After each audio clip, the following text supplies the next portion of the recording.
Di sebuah apartemen, sebuah tim kepolisian sedang bersiap untuk meringkus seorang lelaki yang menyandra anak kecil. Demi menghindari korban jiwa, seorang anggota polisi memasuki ruangan demi membuka jalan bagi rekan-rekannya untuk mengamankan korban, melumpuhkan pelaku, dan memulai cerita film The Negotiator.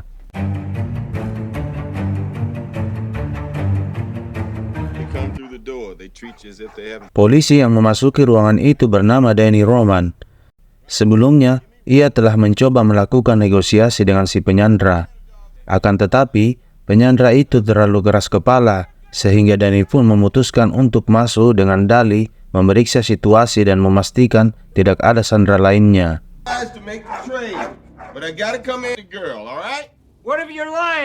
Danny membiarkan si penyandra menodongnya sambil memeriksa setiap ruangan. Sementara itu, tim kepolisian berhasil membobol kunci pintu, mengamankan sandera, dan menyelinap untuk melindungi Danny.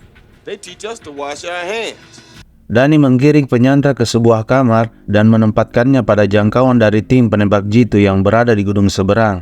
Selain itu, Danny juga mulai memberi isyarat hitungan kepada Palermo, si penembak jitu dari kepolisian. Danny juga terus mengajak penyandra itu berbicara, hingga ia benar-benar lengah dan memaparkan dirinya dalam bidikan Palermo. Kemudian, dengan perhitungan yang tepat, Palermo menembak, melumpuhkan si penyandra, dan berhasil tanpa menimbulkan korban jiwa.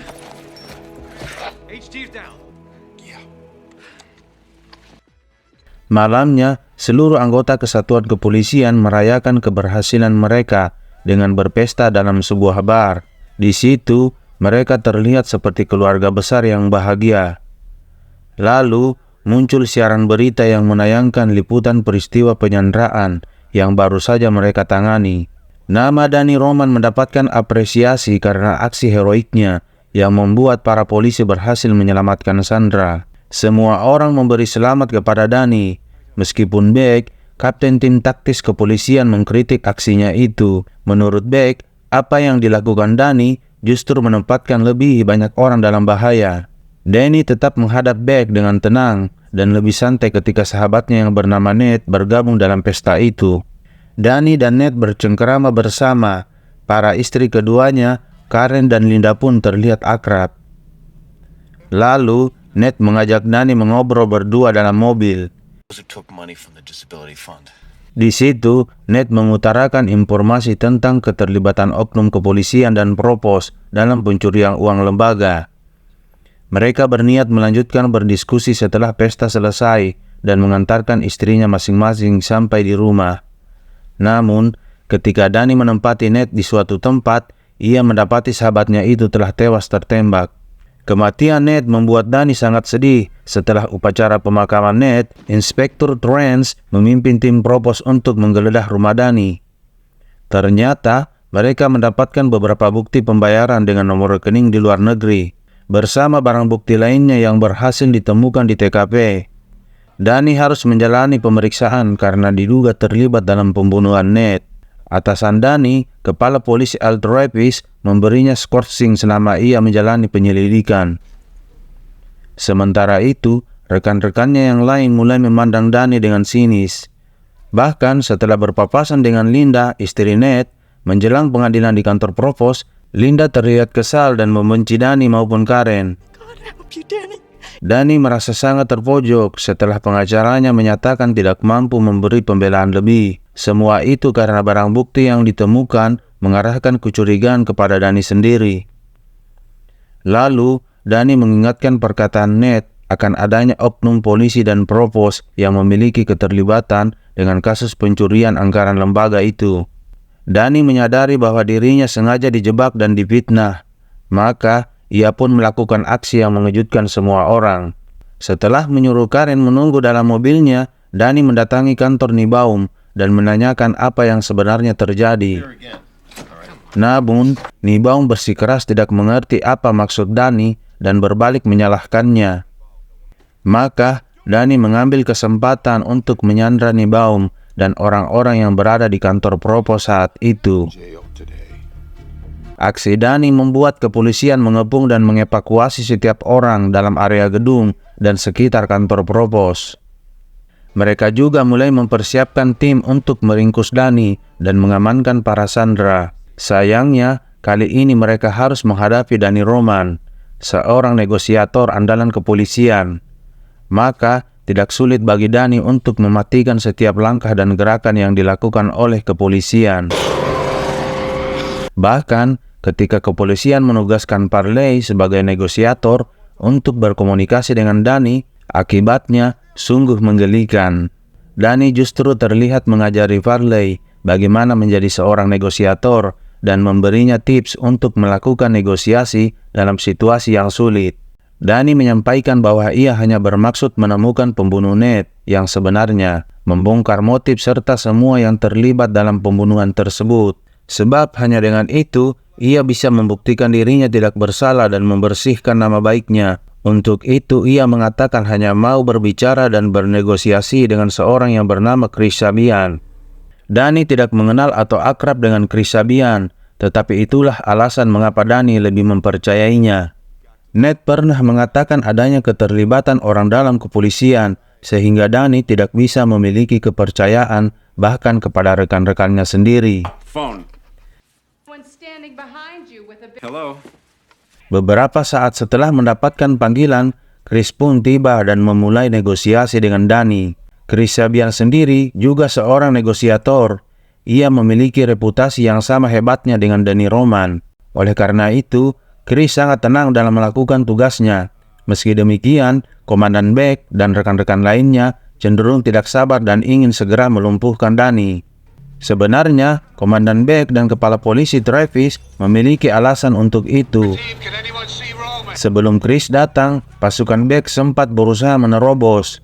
Namun, bukannya berhasil, mereka justru membuat kedua rekannya tertangkap dan dijadikan sandera oleh Dani.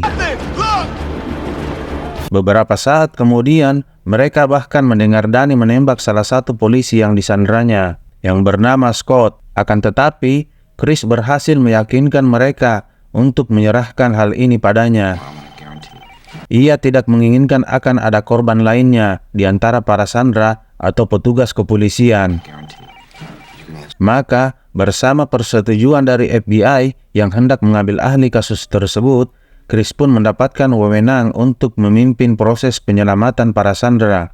Chris menunjukkan kemampuannya. Beberapa kali ia membuat Dani mati kutu. Ia berhasil membuat satu kesepakatan dengan Dani dan membebaskan Komandan Grant Frost yang juga menjadi sandera Dani. Chris yang mulai mengerti apa maksud Dani mencoba memenuhi permintaan Dani berikutnya.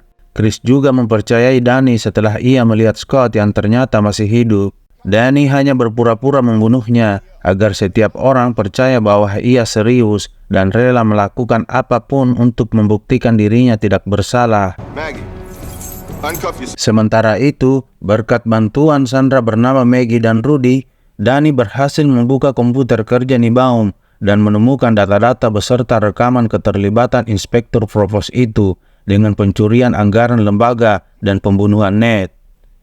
Sayangnya, dengan inisiatif Hellman, Bex dan Travis memerintahkan penerobosan yang menimbulkan baku tembak antara kepolisian dengan Dani. Akibatnya, Niebaum meninggal terkena tembakan para polisi.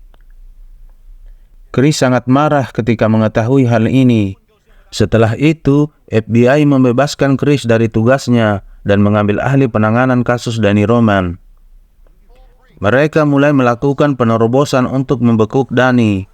Namun, Dani lebih dulu mengamankan para sandera dan berhasil melarikan diri. Di luar, Dani bertemu dengan Chris yang memberi kesempatan dan membantu Dani menemukan bukti di rumah Niebaum.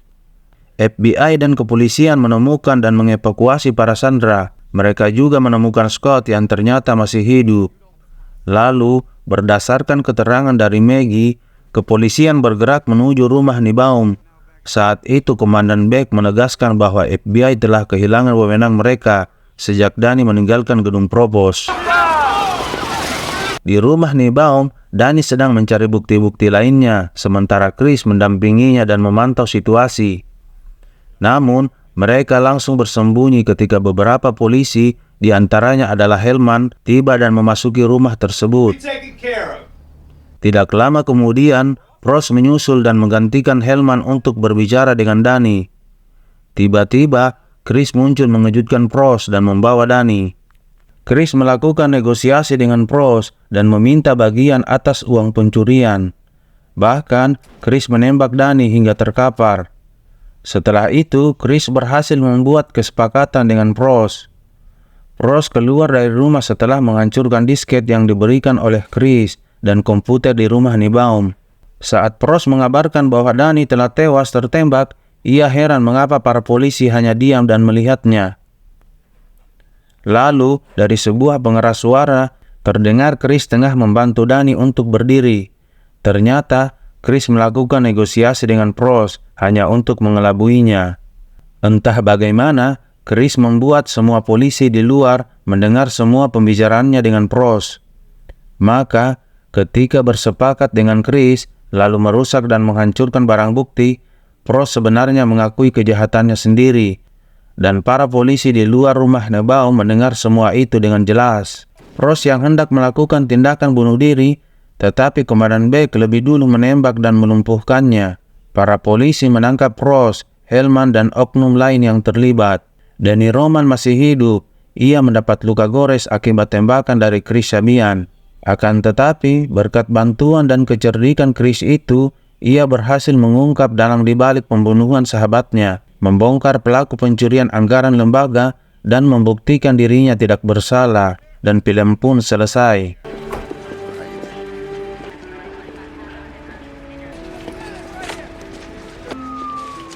Sorry about that. Here's the one demand I didn't meet.